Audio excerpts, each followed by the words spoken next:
मान्यता कहने लगे कि जिस समय अर्जुन नीलगिरी पर तप कर लिए चले गए तो उनके पीछे द्रौपदी निन्ने खिन्न होकर चिंता करने लगी कि अर्जुन ने बड़ा कठिन कर्म प्रारंभ कर दिया है, किंतु विघ्न डालने वाले शत्रु अनेक ही। इस प्रकार चिंता करके श्री कृष्ण जी से जब विघ्नों का नाश करने का उपाय पूछने लगी, द्रौपदी ने कहा कि हे सर्व जगत के नाथ, आप मुझे एक ऐसा व्रत बताने की कृपा करें जिसके करने से सभी विघ्न दूर हो जाए। श्री कृष्ण ने कहा, हे महाभागे, श्री पार्वती जी ने भगवान शंकर जी की से यही प्रश्न किया। तब श्री शंकर जी ने पार्वती जी से जो कहा था, हे वराहे, वही करक चतुर्थी नाम का व्रत मैं तुमसे कहता हूँ, तुम ध्यान पूर्वक सुनो। यह सब प्रकार के विघ्नों का नाश करने वाला है। श्री पार्वती जी ने कहा कि हे भगवान, वह कारक चतुर्थी का व्रत कैसे किया जाता है तथा उसका विधान क्या है? क्या पहले भी इस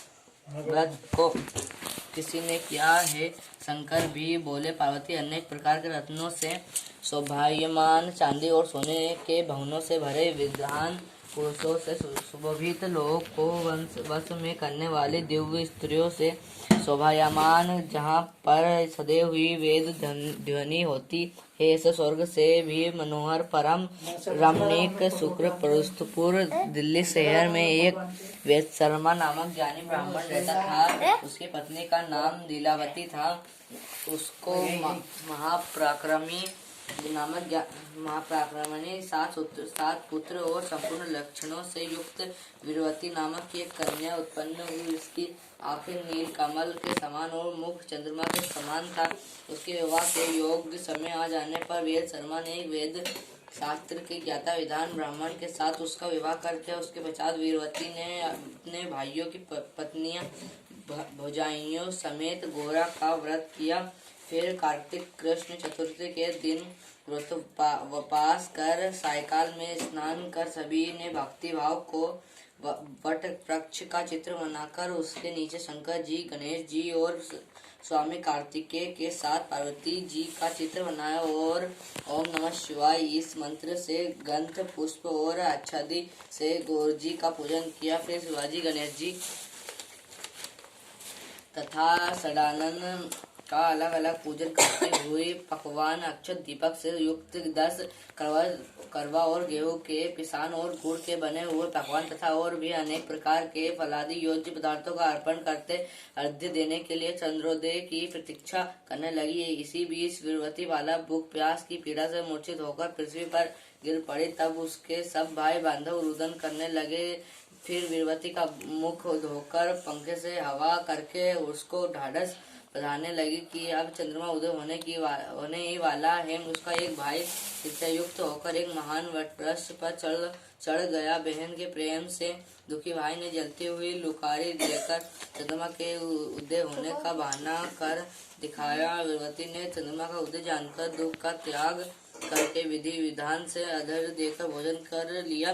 शिकार व्रत के दूषित हो जाने के कारण उसका पति मर गया। फिर वीरवती ने अपने पति को मरा हुआ देखकर पुनः शिवजी का पूजन एवं व्रत तरह निराहार कर किया। वर्ष के समाप्त होने पर करक चतुर्थ का व्रत भौजाइयों ने किया। वीरवती ने भी पूर्वक ध्यान से व्रत किया। जब उस दिन देव कन्याओं के साथ इंद्राणी वहां करक चतुर्थी का व्रत करने के लिए स्वयं स्वर्ग से वीरवती के पास आई, तब वीरवती ने इंद्राणी से सब बातें पूछी। वीरवती ने कहा कि मैं करक का व्रत करके अपने पति के घर आई तो मेरे पति मृत्यु प्राप्त हो चुके थे। मैं नहीं जानती कि किस पाप के कर्म से मुझको यह फल मिला है।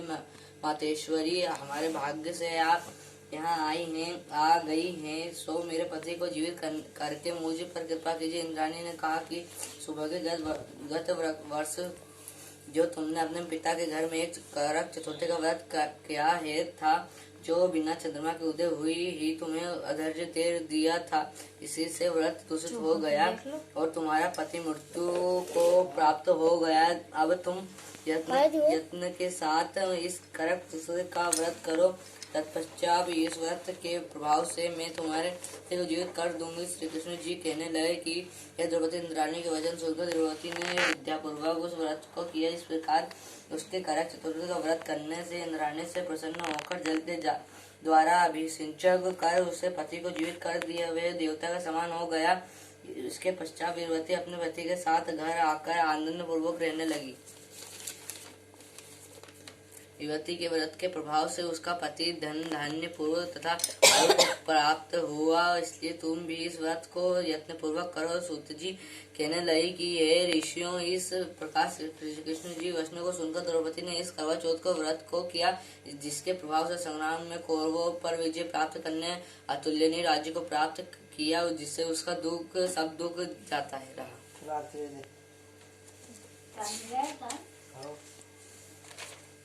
इसकी कहानी छोटी कहानी यहीं से बैठे बैठे दो रुक जा जब तू आ रहे नो एक थोड़ा कंडो है तो लिया तो बेटा बंद कर दे।